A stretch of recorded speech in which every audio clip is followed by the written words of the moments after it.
Hello right bags, it's Jade, welcome to a special video today. Basically me gushing over why I like Valheim so much, why I love Valheim, why I'd rate it as one of the best games I've ever played. Now you might think that's a bit hyperbole, but truly, there's only a few games that I've really played that really make me feel like I could go another couple of hours. I could really get addicted to this if I had more time. Of course, running a YouTube channel, running two YouTube channels and covering every game under the sun, I don't always get that opportunity to stick with games. But if there's one regret I've had in the last year, it definitely was maybe not being able to put as much time into Valheim as I kind of wanted to. Other stuff came out and I kind of tried doing everything. I kind of wish I just stuck with Valheim for a bit longer. I ended up doing like over 150 videos of Valheim, 2.5 million views. It's fair to say that I put the work in and I got some great results from it. But that's because the game is so great. When something's so good, it's so easy to make a success out of it. Early access games are usually a bit of a roller coaster. Lots of problems, some good stuff, but often a bit of an agonising wait till you finally see the day the game's actually complete and actually filled with all the content you've been hoping for and maybe not as buggy. And Valheim is one of the best early access games I've played in terms of graphics, in terms of bugs, and basically not having any massive issues. And I've played them all. Valheim doesn't have huge game-breaking bugs. I think the one time we had some issues with the world's not being saving at the very launch of it last year, and it got resolved super quickly. As we do come up to the 1 year anniversary, in fact by the time you're seeing this, it's probably only a few hours to go, I did just want to talk about it. I talk about how the year has gone for them and hopefully what I would love to see in the future. Now I've done these videos before, try and decipher exactly what their plans are and stuff. It's not really that, it's more just about what I like to see and generally what I really love already about Valheim. So, big long intro, if you're still there, not falling asleep, let's go into 1 year of Valheim. Look at this poor greyling, just minding his own goddamn business, and here comes some ginger little Viking to mess it up and ruin his day. I saw this doing the rounds pretty much on Twitter, probably the year before actually, maybe I would say about October, maybe it was earlier than that, maybe September. I'd probably included it in about 3 or 4 of my survival shows and I was eager and keen to see what would happen. I love the idea of these graphics where it's intentionally blocky, pixelated, like you're playing a really high-res version of a PlayStation 1 or PlayStation 2 game. And so first off, that's what drew me to the game. I didn't know anything about it. I didn't know it'd actually been something that's been developed for years under a different name and we'd actually able to try a demo of it. It wasn't until after it released that I realised I had actually downloaded it, but I never got around to giving it a go, and I kind of wish I had. But even way back then in its prototype stage, I'm guessing this is like 2 years old, it still looked great.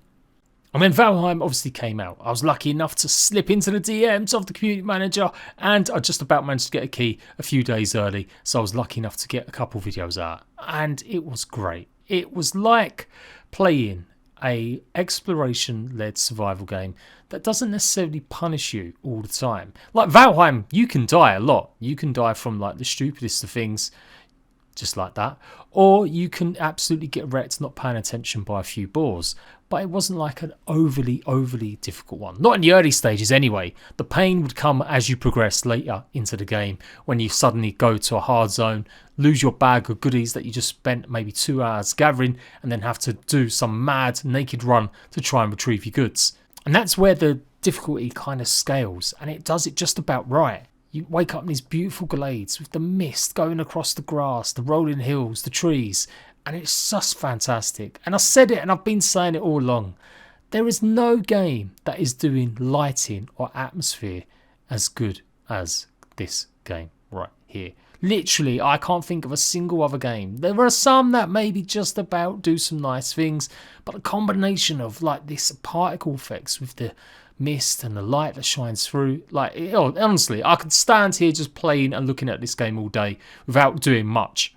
I think very quickly early on, one of you guys said that it reminded you of Terraria. And I have a habit of comparing games to games, because often when I'm doing a news video, I'm talking about some sort of new game, and I've got to kind of give it to you very quickly what kind of game it is, so that either you're going to stick around for the rest of the video or not. But that comparison is definitely still true, and it's like a dream. Because Terraria to me was one of my favourite games of all time. I never liked it originally. In fact, I hated Terraria. I would not touch it. I was a Minecraft simp.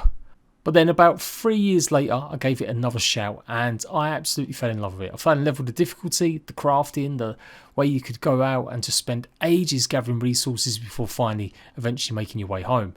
And that's exactly what you get with Valheim. They share them same two traits of exploration, getting lost in doing something.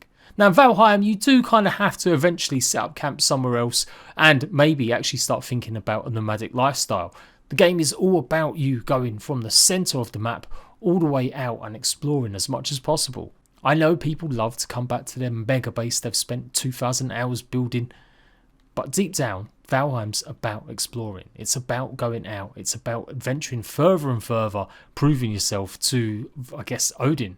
It's not even really technically a survival game. You don't die if you don't eat. As you can see, I've got no food in me at the moment, but my health hasn't gone below 25. So you could argue that it's not a survival game and maybe I shouldn't have even covered it. But of course there's other elements to survival than just food and water. It's about the challenges you face. It's about the crafting. It's about the base building. It's about the exploration. And that's one thing Valheim does have. And if we really had to be picky, I would say the horde mechanics where you get attacked in your base by the different waves sometimes, that just about labels it fully as a survival game. You're surviving against not just nature and deadly trees, but you are also surviving against waves of creatures from now to now that can really wreck or ruin your day. Each biome of Valheim gets harder and more difficult as you go through. You start off, as I said, in these beautiful, lush, green, vibrant areas, maybe a glimpse of the sea and the adventures to come, to huge snow-peaked mountains where you'd be fighting off against drakes, dank, dark forests fighting tree ents, or everyone's favourite, the swamps. And it really nails that biome-specific challenge. To progress in Valheim, you've got to literally go and clean out one biome after another, utilising the resources that you got to help you defeat the enemies in the next one. I have to say, I've yet to actually complete this game fully legit. The closest I've got was in my 100 days where we managed to get up to the point where I was going to explore the mountains after defeating Biomes. And that is it. I've never actually defeated the rest of the bosses without a whole bunch of cheats. And I've put over 200 hours into Valheim. 200 hours into any game for me in the last 3 years, it has to be extremely special. Not since maybe Ark, Conan Exiles possibly, has any other game managed to get that kind of hours, other than maybe Grounded in the last 2 years. And honestly, I would vote Valheim if I had to choose one game to spend the rest of my life playing on a desert island. Honestly, it could be Valheim. I'm so sorry, Wordle fans. Nope. Now, some unkind people want to label it as just a tree cutting simulator. Some people say it's not got enough content, and some people say, don't listen to them, that the updates maybe haven't been as quick or as jam-packed as we'd like. And to be fair, you could label all them criticisms. I think some early access games, over the years, I've expected certain big things from them, and depending on their size and stuff, yeah, you kind of go, right, you've got 200 developers working on this game now, or 150, 100, surely we can get some updates quicker than maybe once every 6 months. But Valheim is a very small team still. They managed to double their team and there's still only 10 people. Yes, we know they've sold 8 million copies, yes, that's a lot of money that they're swimming around in their bathtubs. But that doesn't always translate to simply becoming the next Ubisoft or Call of Duty, hiring hundreds of developers for your first big project. And that's what Valheim is. The creation of Richard Svensson, a game I'm sure he's immensely proud of, but not something he maybe wants to be tied down to for the rest of his life. He wants to work on other games too in the future. Not every game has to have huge amounts of content every month. Otherwise you get like games like Ark. Games that are buggy and broken with every single update. And that's why I referenced the point at the beginning, because Valheim is such a smooth early access game. I would be lying if I said I wouldn't like to see more content and updates come, maybe at a quicker pace. But I understand all the reasons why. They launched this game during a pandemic. They launched this game and not expecting any kind of a reception they could. It took them a good amount of time to maybe flesh out some ideas and make it bigger than what it originally was. I think like any early access game, they've definitely had a few ups and downs. But compared to some of the others that I've followed or covered, man, I would wish every other developer had the same sort of progression as Valheim. Someone was kind of disagreeing with me today when I said that this game is like the best game ever, and obviously I was maybe being hyperbole a little, but I would still say it's one of the best games in last year and it deserves to win awards. And they were like, nah, it shouldn't really because it's not a finished game. When it's had more content to it, then I'll maybe say it. I'm like, why? If a game can give you 20 hours of gameplay that's been fun and interesting, that's got to be worth a good shout. If a game can give you 40 to 50 hours and you're absolutely loving it, if a game can give you 100 hours, and surely that's reason to start thinking about giving this game your game of the year. It doesn't need to be complete to enjoy it, especially for the price. Value and how much you enjoy something's important to me. And of course, Valheim is cheap as chips. You get all that content for that many hours. So I guess my opinion's changed a little bit over the years. I've got to know and recognise how long it actually takes to make games and what you can do with different team sizes. So I know exactly, no matter how much money you could maybe chuck at Valheim, you could potentially go and give it off to another studio to further develop, but it wouldn't have the same features, it wouldn't have the same feelings, it wouldn't have the same soul. So it's a game that you've got to enjoy the little morsels that we get, waiting for them bigger meals that are going to come, and they're going to rejuvenate the game again. It's going to get your friends interested and you'll be back playing. And even if you don't, you'll be here again for the full release when everything's finished, and that'd be the perfect time to jump into it. Again, referencing quite a bit, but Terraria, other games like DayZ and Rust haven't ever hit their player caps until years after their full launch, when they've had updates upon updates added to the game. Valheim hit 500,000 concurrent players, one of the highest we've seen on Steam ever, putting it in the top 10 most sold games ever on Steam, or top 20 at least. And somehow it's still got a 95% positive rating, so I guess a bit of a shut up to everyone that criticises not having enough updates or not having enough content quicker. The devs have listed their reasons time and time again. They don't want it to expand bigger than they want it to. They don't want to possibly be tied down to it or give it to someone else to develop and finish. They want to make sure they're fleshing the game out, getting the ideas that they want and running with even bigger and better ideas as they develop it. So we do get these updates that will be the best they can produce. I know I have been critical of other games, but like I said, lots of them games have been buggy, horrible messes. So Valheim effectively got one big major large patch last year, and that of course was the Hearth and Home, and it rebalanced the foods, it rebalanced how you play, and initially some people were a bit grumpy, and that always happens whenever you change the meta of something, but it was so needed. The game is more open and fluid now. You can choose different classes and roles, you're not all just tied to the same set of armour and the same weapons. Valheim's never been a game about having lots of skills and abilities in it. It's about you just surviving and making good out the weapons and armours that you find or craft. And so the Hearth and Home update rebalanced that a lot, gave us much more to play around with foods and preparation, and meant that we'd have to think a bit more carefully about what we was going to achieve in every run that we leave our little Viking home. They added a whole ton more building options as well to give some of the biggest fans of this game even more to do and show their creativity.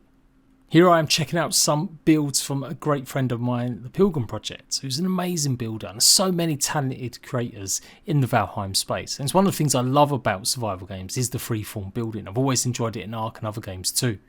And we did get lots of bug fixing, smaller little content updates. They added creative mode a little bit more, or at least commands to use for even more creative players. We got new sets of armour added, and of course the ability to ride the locks. I don't really want to make this into the Valheim 2022 video. Like I said, I want to focus on what we've enjoyed and what I really maybe would like to see in the future. What I will say is this, as I said earlier, the dev are kind of expanding, and I've been a little bit critical occasionally and said that sometimes they probably need to just put a line in the sand and say, right, no more good ideas for this update, let's just get it done and dusted and out the door. And I think that would be a fair comment. I know so many players that just love this game and want to play it 24/7. The trouble is, it's never been built to be a live service game. It was all about just playing it single player with your pals, but not competitively, not something that you have to log in every day and do your 4-hour challenges or tasks or missions. And that's another reason why I love Valheim so much. It's the freedom. It's a create your own adventure game where it's got the things to do, it has got tasks and challenges, but not in your face. They're not blinking at you every 2 seconds to go and complete this objective or this task. And that's what the very best survival games do. They give you a sandbox for you to go and adventure in, for you to make your own fun, to build your own bases, to basically conquer whatever you want to achieve or do without directing you at every turn. And that's why I fell in love with survival. I was one of them dudes that played CODs and maybe Minecraft a bit too much, but it was Minecraft that set off the idea of being more creative, having more freedom in games to do stuff. Not just open worlds where you just get quests, but actual meaningful stuff where you actually gather resources yourself and you build something out of that. And Valheim carries on that tradition. It's got some of the best creature designs and unique bosses you'll see in any type of survival game.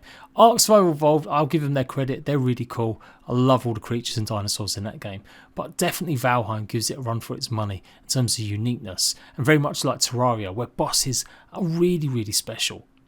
They're super challenging, they offer something really unique that not a lot of other games do. We really have to think about getting the right materials and the right weapons and the right armour to face each one.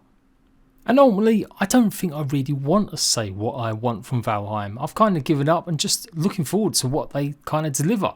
I'm going to trust in devs to keep delivering a content to the game that I've absolutely enjoyed, absolutely felt like it's progressed my channel and it's made me fall in love with certain aspects of survival that I kind of was getting a bit bored and a bit stale with. That combination with the retro style graphics, with the gorgeous lighting and the atmosphere, it honestly makes Valheim my favourite game in 2021, and like I said, absolutely one of the best I've ever played. So skull to my Iron Gate devs, many that I would like to say I'm friendly with, and I hope nothing but the best, and thank you for delivering and producing such a great game to each and every one of you. Enjoy your first birthday, and long may it continue for at least another couple years of development. Laters, ratbags.